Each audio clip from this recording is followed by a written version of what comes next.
Okay, so this is the examples video. Again, I'm not gonna do all types of problems that are in the homework, just some of them, the ones that I consider to be more relevant. So let me just pick one here that I don't have assigned for homework. So let's say we have 4 times the sine of x cosine of x equals 1.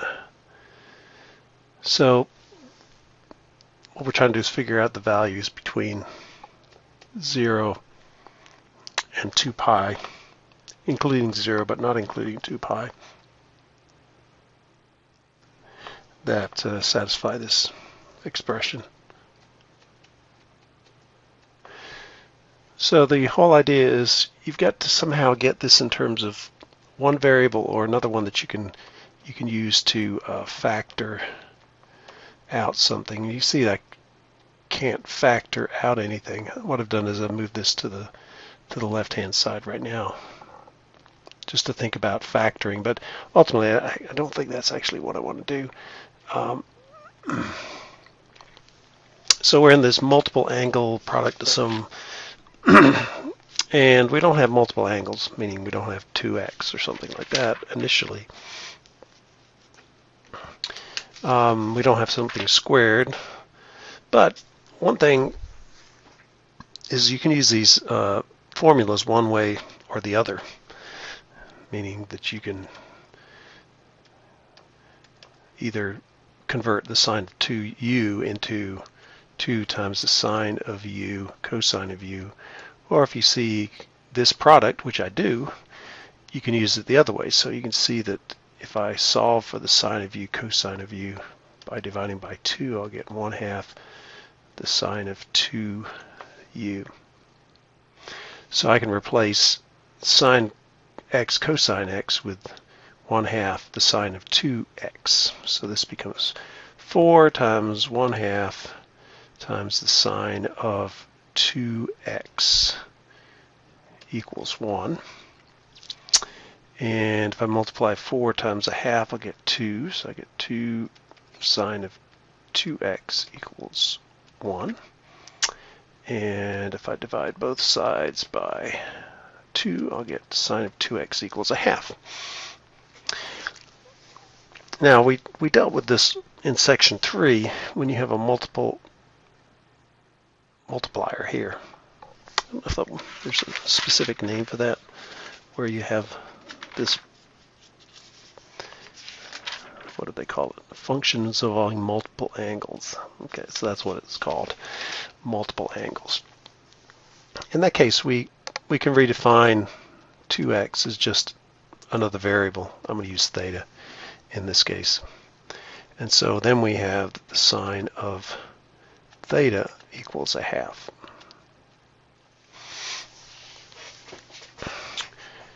So we find the values of theta where that's true. So I'm going to use the unit circle here. So where does the sine equal positive 1/2? Well, if we draw a vertical or horizontal line here, you'll see that there are 2 solutions, and they are pi over 6 and 5 pi over 6. Those are the points on the unit circle where the y value is 1/2. The y value is the sine. So those are the 2 solutions. So you get theta equals pi over 6 and theta equals 5 pi over 6. But this substitution, if you solve for x, equals theta over 2. So once I've solved for theta, then I can solve for x. So x is equal to pi over 6 theta divided by 2, which is pi over 12. And over here we get 5 pi over 6, not 16, where I got that from, 5 pi over 6. So that gives you 5 pi over 12. Half of that is that. Now both of those solutions are in the first quadrant. What we can do is, if we take the solution here and we add 2 pi to it. So you have pi over 6 plus 2 pi. That'll give you, well, 2 pi is 12 pi over 6, so it's 13 pi over 6. And if you do the same thing for the second solution, it's basically solving for the next solution, assuming n equals 1 as far as that counter is concerned. So I've got 12 pi over 6, 12 pi over 6, or 2 pi. 12 plus 5 is 17, so you get 17 pi over 6. And so my other two solutions are going to be this 13 pi over 6 divided by 2, which would be 13 pi over 12. And the next one would be 17 pi over 6 divided by 2, which would be 17 pi over 12. So those are the solutions. This one is going to be quadrant 1. These two are both in quadrant 1. Quadrant 1 is pi over 2, 0 to pi over 2. And this is a little bit less than a half, so it's in quadrant 1. These are going to be quadrant 3 solutions. 13 pi over 12 is slightly more than pi. So you get two solutions in quadrant 1, two solutions in quadrant 3. And you have to take that into account because when you get this multiple angle situation right here, instead of having two solutions, you're going to have 4 solutions. And you get the second group of solutions by taking your theta solutions and adding 2 pi to those. Now if you had 3x, you'd add 2 pi and 4 pi to get all the possible solutions. So I'm going to verify this by plotting this. What I'm going to do is I'm going to plot the function y equals 4 sine x cosine x minus 1, and where this function intersects the x-axis, I will get the solutions to this one. So let me go ahead and open up my graphic program here. So what I'm going to do is I'm going to plot 4 sine of x cosine of x minus 1. Y equals that. I'm going to go from 0 to 2 pi. And the y doesn't really matter because I'm just looking for the x-intercepts, so I do that. And you can see that this function intersects the x-axis 4 times. And the first one is 0.09 pi. So if you take one of my first solutions is pi over 12. So if you take 1/12, that's 0.0833. So if I zoom in on this a little bit, you can see I get 0.0833. Okay. Then if I zoom in on that second solution, it's 0.417 pi. And if I would 5/12, so take 5 divided by 12 is 0.412. So that's the second solution.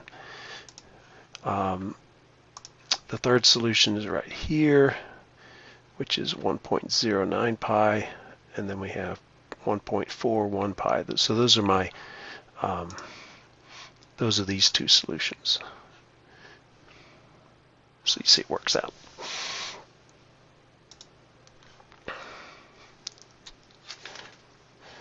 So all we're doing here is we're just using these formulas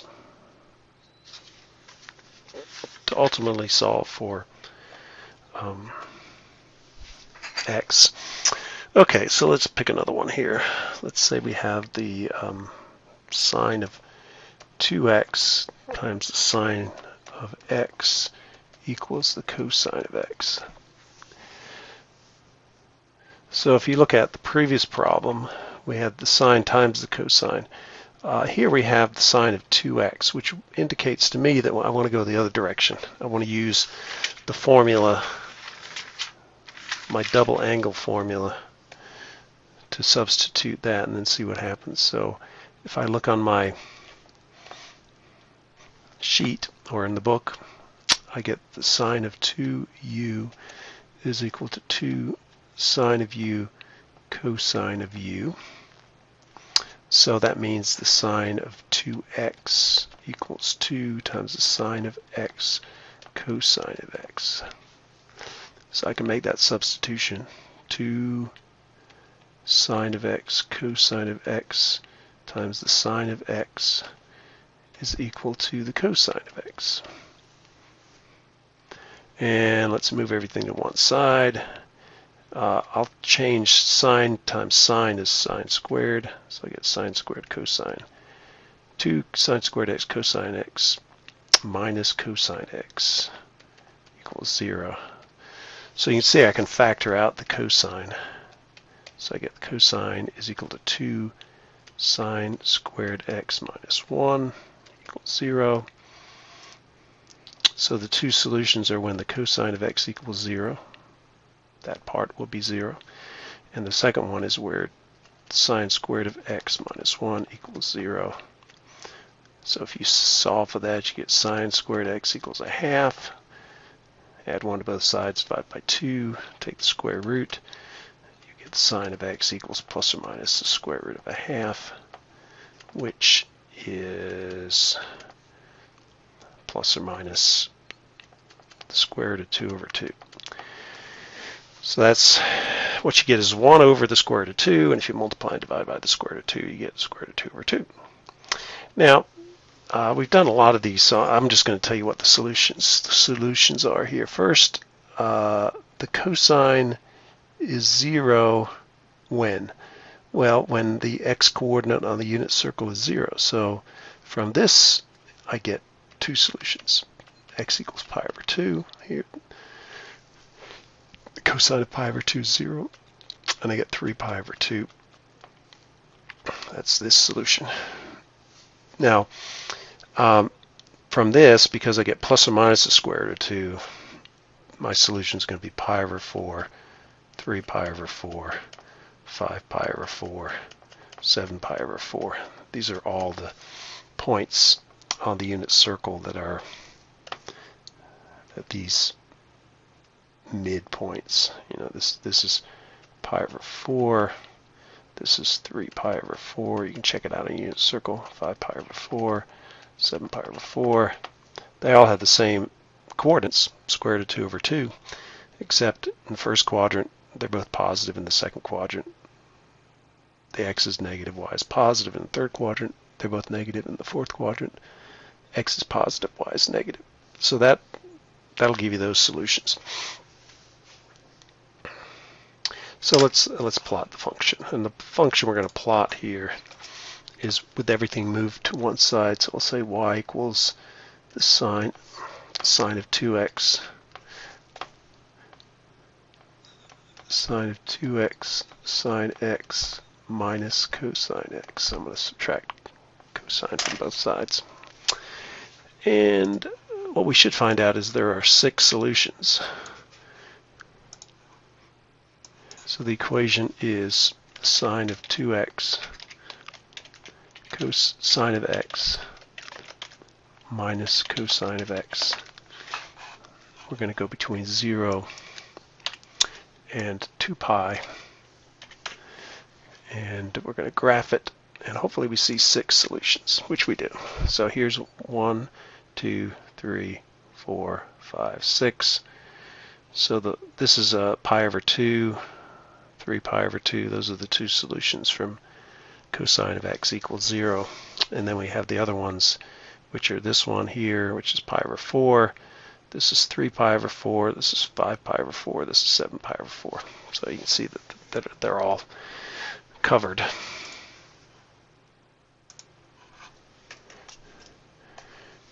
And I'm just going to do one more from this group.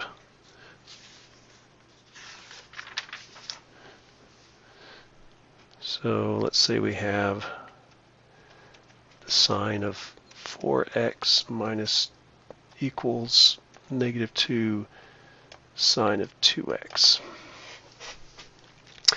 So this is still using that same formula what we just had over here. Sine of 2u is equal to 2 sine of u. What we can do is break this up. So that's going to be 2 times the sine of 2x cosine of 2x. So I'm going this backward way.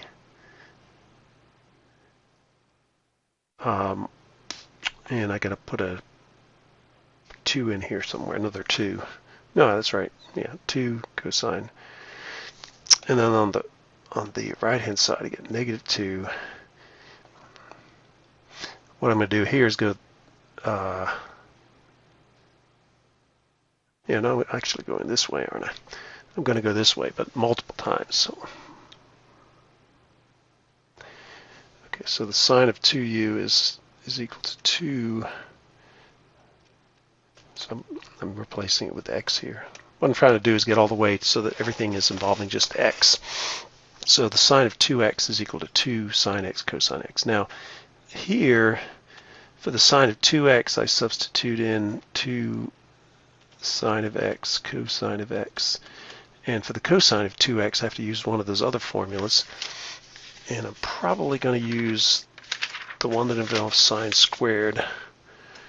So there's 3 varieties. I'm going to use 1 minus 2 sine squared of x. And that equals negative 2 times 2 sine x cosine x. And the reason I chose that one is because I can factor out this cosine ultimately. So what I'm going to do, you can see the 2's cancel out here. This 2 cancels out with that 2. And I'm going to factor out the cosine of x. And what I have left is the sine of x times 1 minus 2 sine cubed of x. And here I have minus sine of x. So when I bring that to the other side, I'll have plus 2, no, just plus 1 plus sine of x. Let's see if you can verify this. So we got sine of x, cosine of x. Factor out the cosine. Sine of x times 1 is sine of x. Sine of x times negative 2 sine squared of x is negative 2 sine cubed of x. And then on the right-hand side, I have negative sine x cosine x. But if I factor out the cosine, I'm just left with the sine. So we have, and you can see what I can do is I can also factor out one of the sines here. And so if I factor out one of factor out the sine, I'll have 2 sine x, but factoring out that'll leave 2. So I'll have 2 minus 2, and factoring out one of the sines, I'll get sine squared of x equals 0. And if the cosine of x equals 0, then I have a solution. When the sine of x equals 0, I have a solution. So that gives me all the coordinate axes.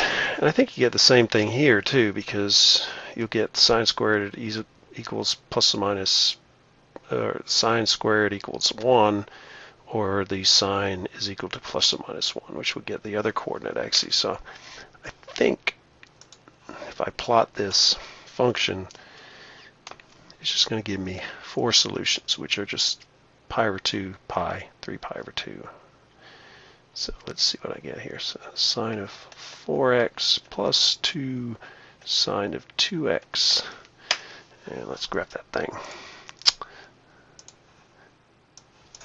So I've got sine of 4. We'll find out if I made a mistake or not. 2 sine of 2x. Okay. Graph it. So you see I have a solution here at pi over 2, I have a solution at pi, I have a solution at 3 pi over 2, and I have a solution at 2 pi and 0. So that agrees with what I came up with. So I think we did it right, or I did it right. So one solution is cosine of x equals 0. From there, you get 2 solutions. You get pi over 2 and 3 over pi over 2, like I did in the previous problem. You get the sine of x equals 0.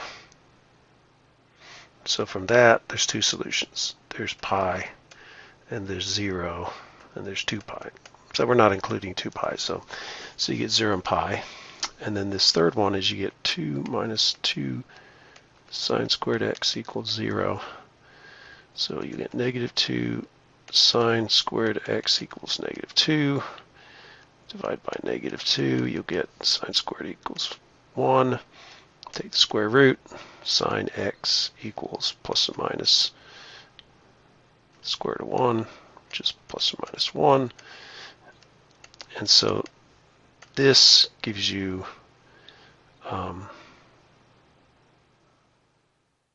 two solutions. 0, no, pi over 2 for plus. So the plus 1 gives you that, and the minus 1 gives you that, which I've already gotten in the previous part of the problem. Okay, another type of example I want to do for you is where you've got the sine of some angle is given. So let me make this up. Let's say the sine of u equals negative 3/7. And u is between pi and 3 pi over 2. What that's going to do is it's going to allow me to determine what the sine of the other trig functions are. So it's kind of like saying, and the cosine is less than 0, because in the third quadrant the sine and the cosine are negative. So it's just another way of doing that. Now, if you're in the third quadrant, if you take half of pi, you'll get pi over 2, which is the beginning of the second quadrant, and half of 3 pi over 2, which is 3 pi over 4, which is also in the second quadrant. So our answers are going to be in the second quadrant, and so we're going to use that to help us guide us. So since u is third quadrant,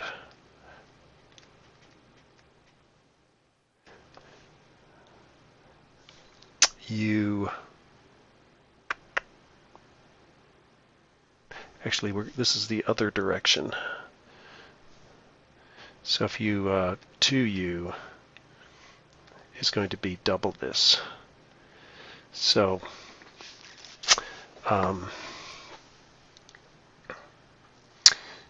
if I look at the range here, it'd be 2 pi. If I double this, 2u, and you double that, and you'd get 6 pi over 2, which is 3 pi. And in terms of the unit circle, that would be, if I kind of put it on the unit circle, it would be between 0 and pi. So these are going to be possibly first quadrant or second quadrant type solutions.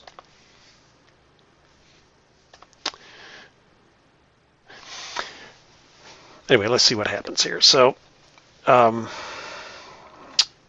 this is the third quadrant, the cosine is actually positive. Cosine of u is going to be positive, and the third quadrant, actually I'm wrong about that. Cosine is negative, and the tangent of u is going to be positive because the tangent is positive in the third quadrant. Okay, so first thing we need to do is find the cosine of u and the tangent of u. So what we could do is make a right triangle, or we could figure out where we are in the coordinate plane. So one way would be to do this. If the sine is negative 3/7, you're going to have the y coordinate is going to be negative 3, and the radius is going to be 7. So r is 7, and this is going to be the adjacent side, which is going to be equal to the square root of 49 minus 9. 49, that's 38. So what I'm doing is taking 7 squared minus 3 squared. Actually, it's 7 squared is 49, 3 squared is 9, so this is 40. So I get the square root of 40. which I guess is 2 times the square root of 10. 40 is 4 times 10, square root of 4 is 2. So that would be the simplified version of that particular length. So my coordinates of this point are going to be negative 2 times the square root of 10, comma, negative 3. That's x and y, and r is equal to 7. So you could get all the trig functions, or you could do the same thing over here and say the sine is the opposite over the hypotenuse, and using the Pythagorean theorem, this is going to be equal to the square root of 40, which is going to be 2 times the square root of 10. And then I could, this way, I could use the fact that I'm in the third quadrant, so the cosine is negative. So the cosine of u is going to be negative the length of the adjacent side divided by the hypotenuse, and the tangent of u is the opposite over the adjacent.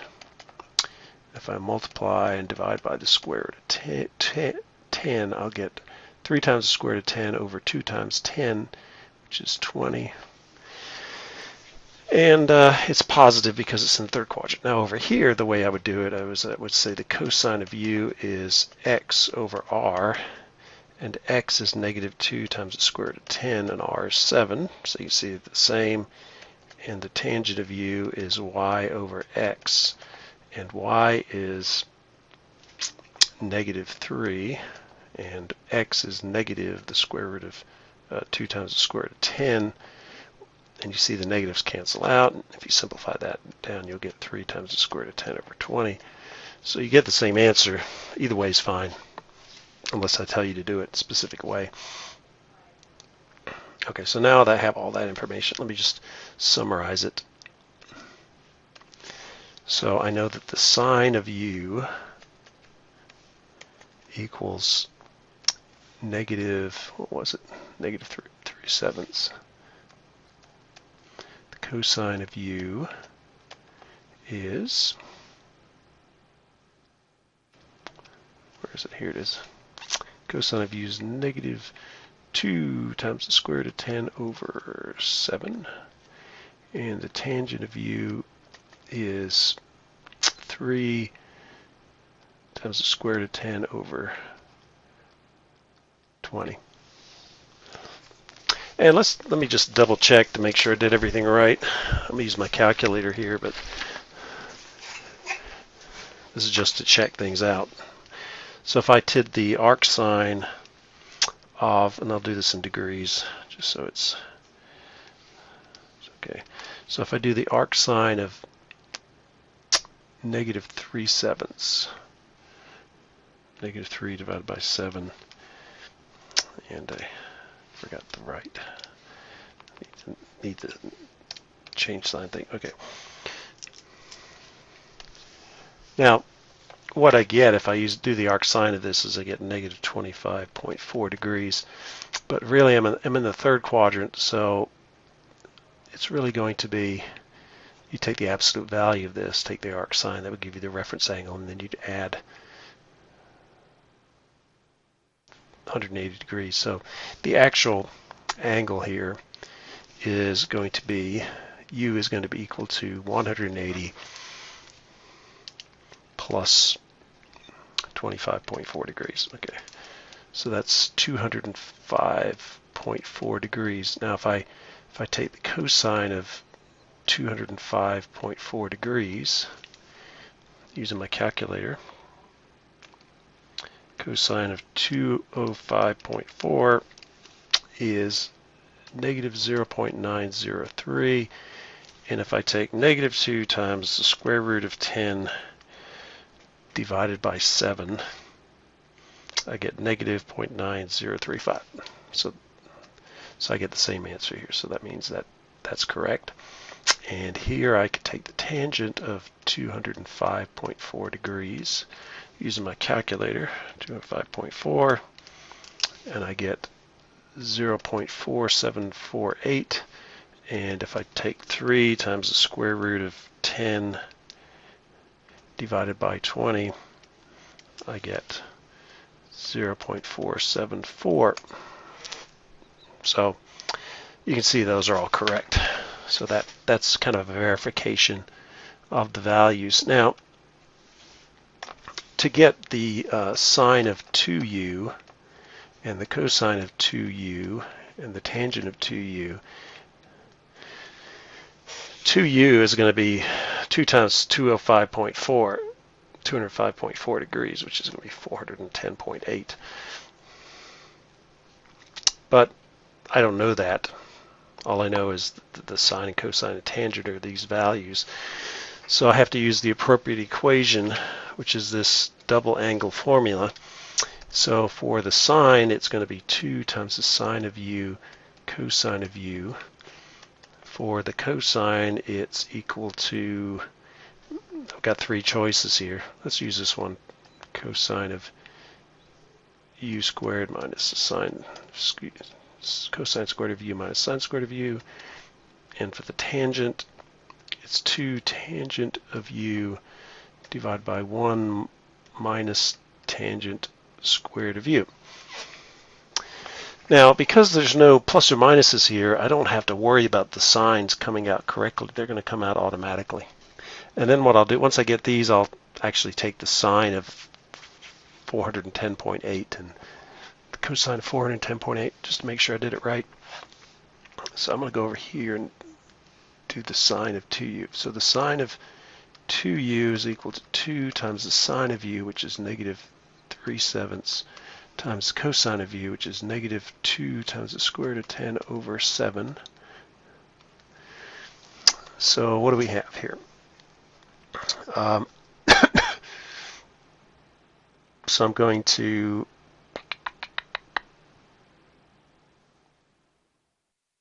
so let's just multiply the numerator together. 2 times 3 times 2 is, that's 3 times 4 is 12, so it's going to be 12. The negatives cancel out.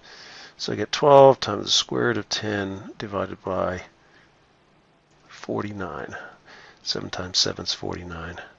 I don't think there's any way to simplify that. I'm going to go ahead and do the decimal number because we're going to need that later to check things out. 12 times the square root of 10 divided by 49. Let's go ahead and check it out right now. 7744. Okay, now if I do the sine of 410.8 degrees, which is twice 205.4, I should get 0.7744. If I did it right. So the sine of 410.8 is 0.7749. Okay, that's just a round off error. Okay, so that one worked. Let's do the next one. The cosine of 2u is the cosine of u squared. So the cosine is negative 2 square root of 10 over 7 squared minus sine of u squared. Remember, cosine squared is the cosine quantity squared.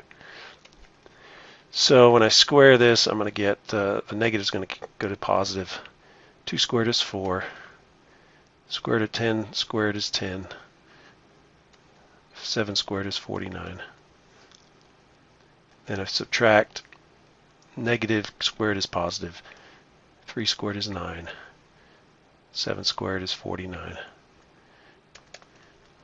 So I've got 40 minus 9, which is 31, divided by common denominator 49. So 31 divided by 49 is 0.6326.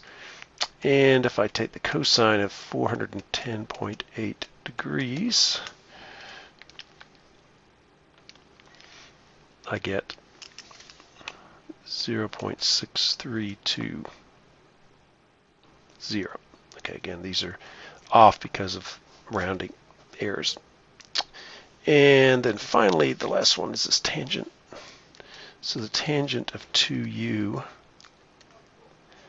is equal to 2 times the tangent of u. Tangent is 3 square root of 10 over 10 divided by, so 2 times the tangent, 1 plus 1 minus 3 square root of 10 over 10 squared. So this cancels out with that to be 2/10 is 1/5. In the denominator, so let's write out the numerator. We're not going to do anything with that yet, except simplify that. 2/10 is 1/5. In the denominator, I have 1 minus, so when I square this, I'll get 3 squared, which is 9. 10 square root of 10 squared, which is 10, divided by 10 squared, which is 100. 3 square root of 10 over 5. Now, if I find a common denominator of 100 here, I'll have 100 hundredths minus 90 hundredths. That's 10 hundredths.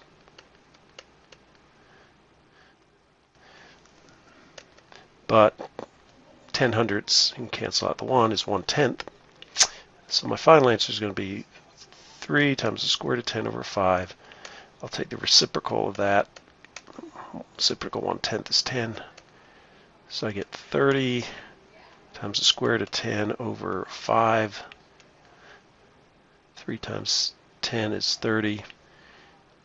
And then you can simplify here. 30 over 5 is 6. So I just get 6 times the square root of 10. It seems awful big.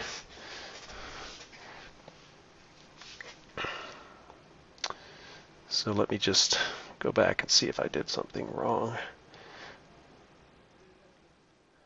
So I got 2 times the tangent, 3 square root of 10 over 10, is that right? 3 square root of 10 over, 20. Okay, so it's 20. Maybe that's why it didn't work out right. Let's just go back here and fix that. So this is 20. So when I get down here, you got 6 over 20. Well, 2 over 20 is 1 over 10, so that's 10. So that's 10.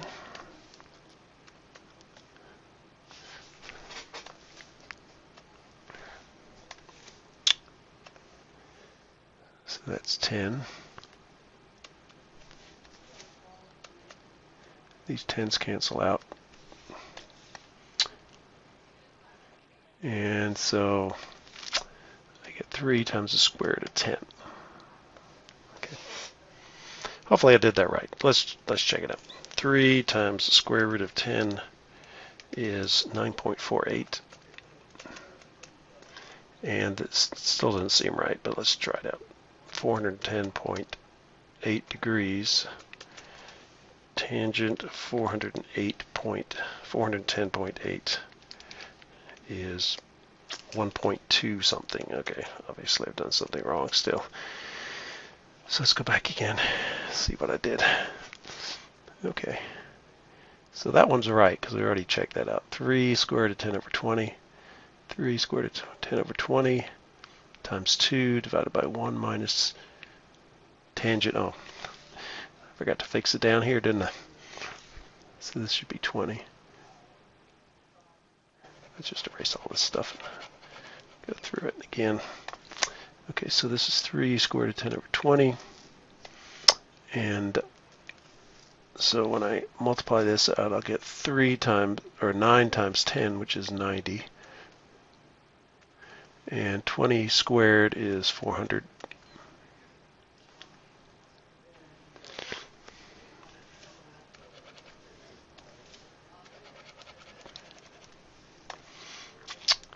So this is 9 over 40.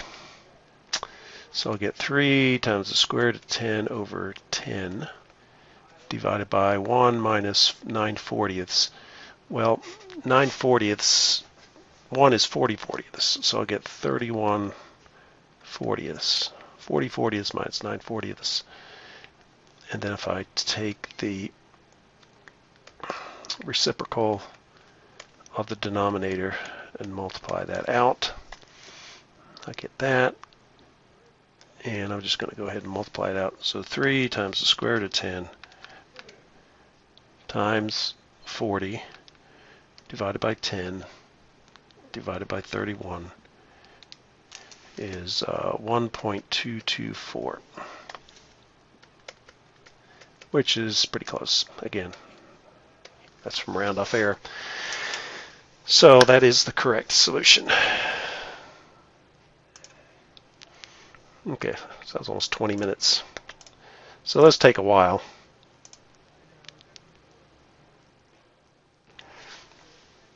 Let's see if I want to do any more examples. So those are all with double angle formulas. So the same kinds of things apply if you do half angle formulas and power reducing formulas. I don't think they do any power reducing ones where you have to go through that process. But just for example, with the half angle formulas, here you have the cosine of u equals 3/5, and u is between 0 and pi over 2. So what that means is that the sine of u is positive and the tangent of u is positive. And if you plotted this point in the first quadrant, you'd have 3 in the x and 5 in the radius. So this would be 5, this would be 3, and as a consequence, y would be 4. So you'd get 3, 4 for the coordinate, and you get r is equal to 5. And so then you could figure out the sine and the cosine and the tangent. So the sine of u would be 4/5, and the tangent would be 4/3. And that makes sense because this angle is going to be greater than 45 degrees, which means the tangent is going to be greater than 1. So then what you would do is you use the half angle formulas instead of the double angle formulas. So you've got the sine of u over 2 equals plus or minus the square root of 1 minus cosine of u over 2. Got the cosine of u over 2 is equal to plus or minus the square root of 1 plus cosine of u over 2. And you got the tangent of u is equal to 1 minus cosine of u over the sine of u. And you have to to figure out whether it's plus or minus, you have to realize where you start, and if you cut the angle in half, where you end. In this case, because we start in the first quadrant and you cut it in half, you're still going to be in the first quadrant. So for our particular case, we'd use both pluses. So you got to give some thought there.